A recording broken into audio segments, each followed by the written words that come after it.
नमस्कार मित्रों। जय हिंद। वंदे मातरम।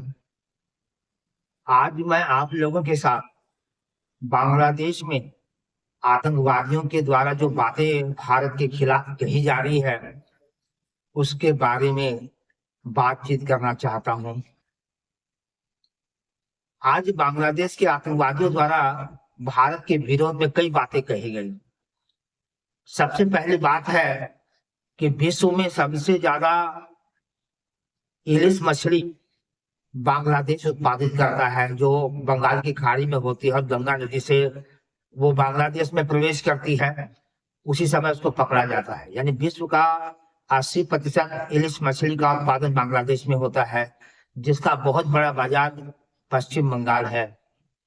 लेकिन वहां के आतंकवादियों ने कहा है कि भारत को या पश्चिम बंगाल को दुर्गा पूजा में इलिस मछली का निर्यात बंद कर दिया जाए। एक बात ये कही गई है।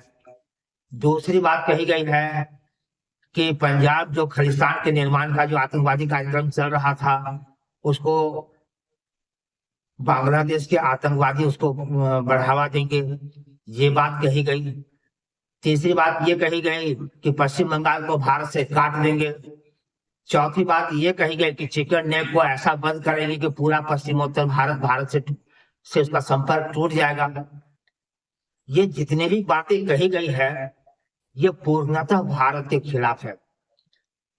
वह बांग्लादेश जिसके उत्पत्ति में इंदिरा गांधी जी का इतना बड़ा हाथ था, जिसका अस्तित्व ही इंदिरा गांधी से ही प्रारंभ होता है, वो बांग्लादेश की लोग आज हमें आंख दिखाते हैं, हमें डर खिलाते हैं। अरे उनकी औकात क्या है? आपकी औकात क्या है? आप भारत के खिलाफ कुछ नहीं कर पाएंगे, खाली आप बोलने का ही क्षमता रख सकते हैं। आप भारत के खिलाफ कुछ नहीं कर सकते हैं, क्योंकि आपकी स्थिति इतनी बदतर हो गई है कि शायद आपको भोजन की व्यवस्था में ही लगा रहना पड़े।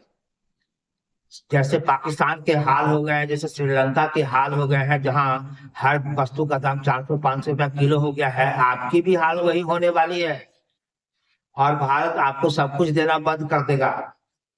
अभी तक जो है दिया जा रहा था, अब अगर आप इस तरह की बातें करेंगे तो भारत हर कुछ आपको देना बंद कर देगा, जिससे आपकी भी स्थिति एकदम बद से बदतर हो जाएगी। लोगों को भोजन मिलना मुश्किल हो जाएगा, और जब भोजन मिलना मुश्किल हो जाएगा तब भारत को जो है जितना नुकसान पहुंचा सकना है पहुंचाते रहना।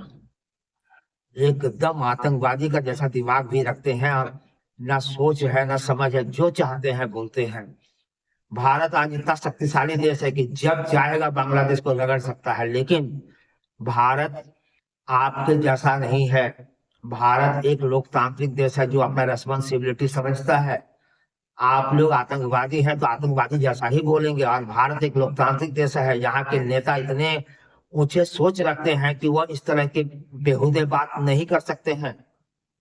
इसलिए आप अपनी औकात में रहें। अगर आपको टिकना है, फिर से स्थिति ठीक करनी है, तो आप अपनी जो है हैसियत के हिसाब से बात कीजिए। भारत से पंगा लेने का प्रयास मत कीजिए, नहीं तो और बर्बाद हो जाएंगे। आज के डेट में कोई भी देश आतंकवादी के आधार पर क्या विकास कर सकता है? बांग्लादेश के लोग अब समझ जाए कि आपके बर्बादी के दिन आ गए हैं। शेख हसीना जब थी तो बांग्लादेश का विकास 6 से 8% जा रहा था। आज बांग्लादेश में खाने को लाले पड़ गए हैं। अब वहां के लोगों को समझ में आ रहा है कि क्या वो भूल किए थे कि इन आतंकवादियों के हाथों में देश दे दिए हैं। अब प्रोफेसर यूसुफ जो है वो तो एक कठपुतली इंसान है, उनको कुछ बुझाता ही नहीं है। वो तो आतंकवादी के हाथ की कठपुतली है। इसलिए आपका देश तो गया, और हमसे चले हैं पंगा लेने। जय हिंद। वंदे मातरम।